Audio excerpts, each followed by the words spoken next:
My topic would be external auditor and internal auditor, and also original documentation and cost benefit. But first, let me discuss the external and internal. My first topic would be external and internal. The definition of this is in terms of evidence, external is more reliable than internal auditor. One of the example of this is the transaction of external confirmation of cash account received from the bank. It means that the external auditor has more evidence to confirm than to internal auditor. Um, also, also on the next slide, the audit evidence obtained directly by the auditor, and this is the example of the observation of the application of a control is more reliable than the audit obtained indirectly by inference or inquiry about the application of a control. It only means that the observation of the application of control, it means that this is more reliable because it has a lot of facts, it has a lot of research, and it has a lot of approvals before the observation would be induced, while the inquiry, it is just the inquiring about how the application of controls happen only without any further action and without further any research. We all know naman na kapag bumibili tayo ng isang bagay sa isang, so, kunwari sa store, 'di ba, kapag tinatanong naman ng nanay natin, oh, magkano mo yan binili? So, syempre, hindi naman basis yung pagsasalita natin, di ba? So, specifically, one of the main basis para masabi natin sa nanay natin kung legit ba yung price is the documentation itself, the receipts. So, ang sabi dito, written documentation are the second most reliable evidence than verbal. So, syempre, masasabi naman natin na reliable siya kasi nakasulat na siya eh. At saka meron siyang mga stamp, meron siyang legitimate na power para masabi natin na yung isang written documents is reliable kaysa sa verbal. Pero ang sabi din dito is verbal can only be reliable if the oral interview is in the third party, but still written is more powerful than oral interviews. So syempre, kapag let's say for example, kukuha tayo ng opinion sa ibang tao, pero yung syempre kung yung ibang taong yun is well experienced, so masasabi natin na valid yung isang verbal evidence. Pero kasi may mas valid pa doon, which is kung magpe-present siya ng documentations na magpapatunay sa sinabi niya kung how operations works. My second topic would be original documentations. When we said original documentations, so syempre, babasahin ko lang yung definition na. Audit evidence provided by original documents is more reliable than audit evidence provided by photocopies or facsimiles.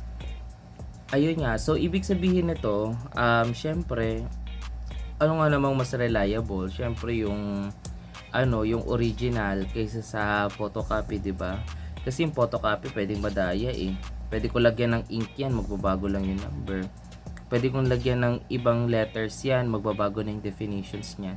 So, syempre, sa isang auditing, kung magpe-present tayo ng mga original documents, i-compare natin siya sa facsimiles. When we said facsimiles, ibig sabihin nito is photocopy, original copy, which is yung kopyang-kopya mismo nung yung original. Pero kasi original must be presented first before the facsimile copies. Okay, so next is however, the financial statement auditor must consider the reliability of the information to be used as audit evidence. For example, how reliable are photocopy facsimiles or digitized to other electronic documents.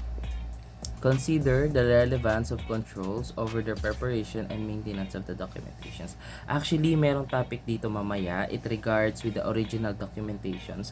Doon natin mas ipapaliwanag kung ano ba talaga yung purpose nung original documentations. At saka actually, sometimes kasi yung mga auditor, pwedeng ma-invalid yung mga original documentations. Kasi yung mga original documentations pwede din palang madaya, pero mamaya may kita natin kung bakit. So we have here our third topic, cost and benefit. The auditor also need to think about the relationship between the cost of obtaining the audit evidence and the usefulness of the information obtained. So auditor need an evidence as to material of financial statement assertion and further audit evidence. If not provided, he should express a qualified opinion or disclaimer of opinion. So, syempre, ang isang auditor, kapag hindi siya satisfy sa isang documentation na pre-provide, so, syempre, mas kailangan mo pa ng mas maraming evidence. It regards with the payment. It regards with the customer claim. So, syempre, in that scenario, kasi feeling ko kasi ang pinaka crucial na part sa isang auditing pag tinitignan is sometimes yung sales, kasi syempre minsan kasi yung sales pwedeng dayain.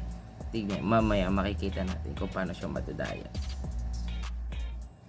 So this is out of my topic, the concept of a company. Actually, meron ako nabasa dito, share ko lang yung Mattel Incorporation. Alam niyo naman, sino may alam dito ng Mattel Incorporation? Siguro naman ewan ko kung nabasa niyo na siya, yung story niya. Pero kasi yung story niya is exciting. Yung Mattel Incorporation, sila yung originator na nag-invent ng bill and hold sa accounting. So, ano nga ba yung build and hold? Syempre. So, yung build and hold, ito yung first instance na term na create nila, which is for the practice of billing customer for future sales, recording the sales immediately, and holding onto sales inventory bill and hold. So, parang ang nangyayari kasi, binil na nila si customer, kinonsidered na siya, na-record na nila as sales, nilabas na nila sa record nila sa inventory, pero it regards with the physical count, hindi pa talaga siya nalalabas sa inventory. Kaya medyo crucial tong part na to sa bill and hold accounting. So kung nabasa niyo yung story na to, ito si Mattel Incorporation. Ito yung mga manufacturers ng mga laruan worldwide, yung mga nilalaro yung Barbie, and accessories and Hot Wheels and Matchbox. Kasi almost starting 1945, mas pumapayagpag sila kasi marami nga namang bumibili ng laruan that time, wala pang mga cellphone. So syempre mas prone sa laruan yung mga bata, 'di ba? So yung Mattel Corporation naging successful sila, pero nagkakaroon sila ng problema starting 1970s. Okay? So, ito, yung Mattel Corporation, nagtry sila ng ibang mga accounting schemes to keep their growth in regards with the sales, including a bill and hold program. Okay? So, sa bill and hold program, dito, nangyayari yung understatement of inventories. Dito rin, they serves improper amortization of tooling tools, cost, non-payment of royalties, and booking insurance recovery. Alam niyo ba yung ibig sabihin ng royalties? So, syempre, sinearch ko na yan kung ano yung royalties. So, royalties are payments that buy the rights to use someone else's properties. Royalties stem from licensing, which is the processor of giving or getting permission to have, produce, or something that someone else has created or owns. So, yun yung ibig sabihin ng royalties natin. Hindi ko napapalawakan yung ibig sabihin ng royalties kasi malino naman sa the definitions. So, babasahin ko lang dito yung sa Mattels na inano nila yung terms ng bill and hold. So, syempre, in order to inflate the company's reported earnings, top executive established the bill and hold program. This was the first instance of the term bill and hold. Yes, for the practice of future sales, recording the sales immediately, and holding on to the inventories, bill and hold. So, si SEC, actually, naglagay siya ng policy dito, the several reasons why the subject sales should not have recorded in 1991. Okay? So, one of the reasons kung bakit siya hindi nire-record is the merchandise was not shipped. Actually, nasa kanila pa yung yung inventory na yun. Hindi pa nila nasi-ship. Nasa kanila lang kasi hawak pa nila yung mga supplies. So, the second is the merchandise was not physically segregated from metals inventory. Meron kasi tayong physical count at saka yung count, it regards with the record. So, it regards with the physical, hindi pa talaga siya nakasegregate. Supposedly sa record pa lang siya nakahiwalay, no?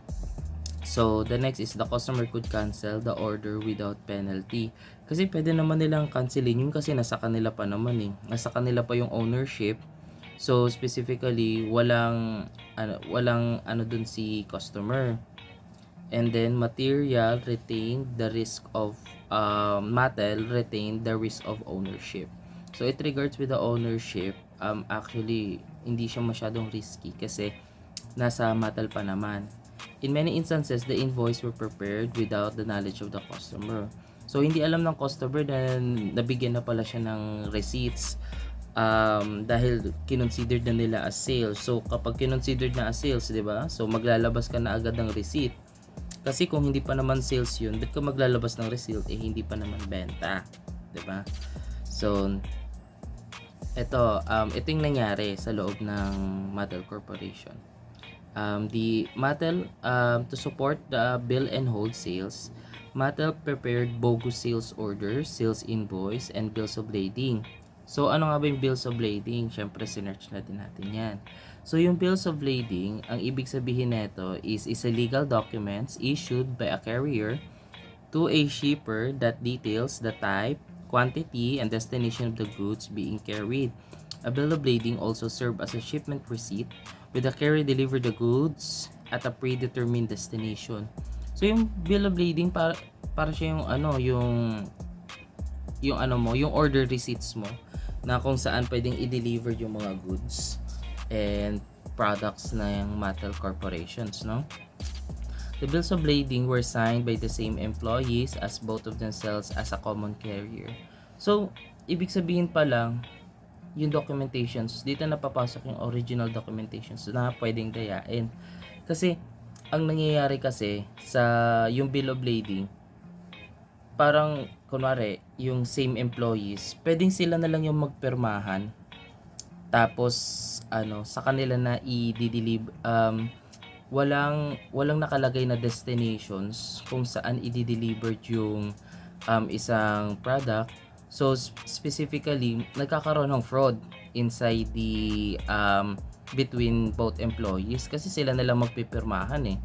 So, specifically, walang madadaya doon kasi pwede naman dayain yung signature, pwede namang dayain yung names, 'di ba? At saka yung auditor hindi naman kilala lahat ng employees ng nasa productions, 'di ba?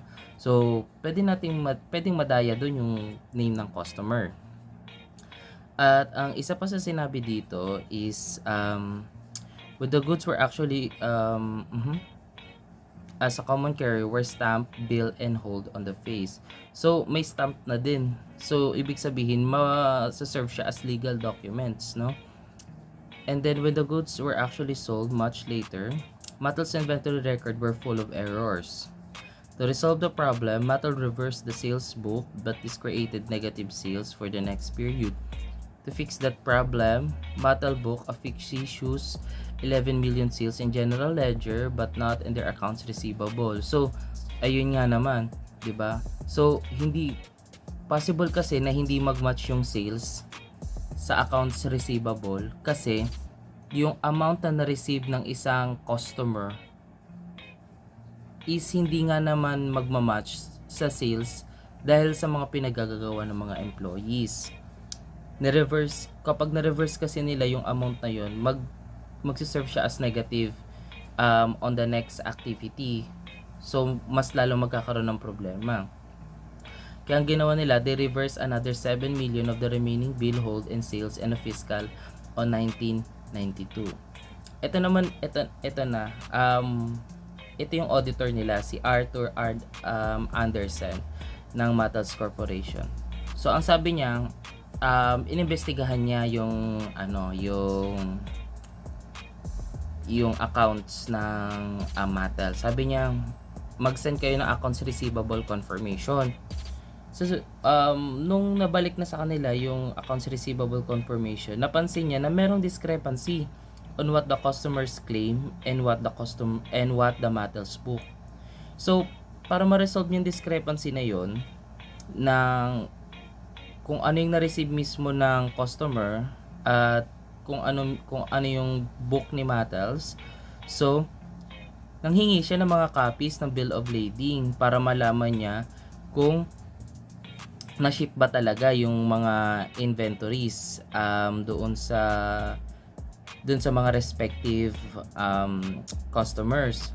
So, at ang nangyari pa dito is sabi niya kasi dito, even though the bills of lading were stamped, bill and hold the auditors never asked Mattel to explain the phrase. Furthermore, bills of lading lack required routing or delivery instruction.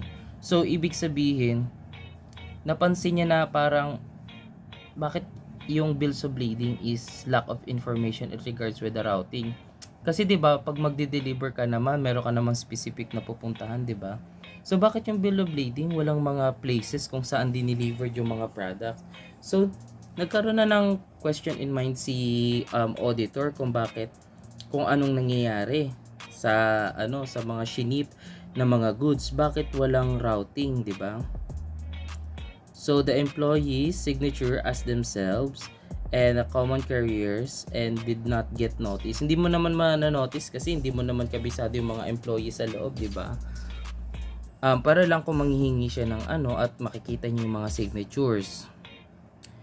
And also when the auditor looked at fiscal in 1972, they found that the 7 million reversing entry that caused the month's general ledger to be sales to be 7 million less than the sale figure out of the corresponding.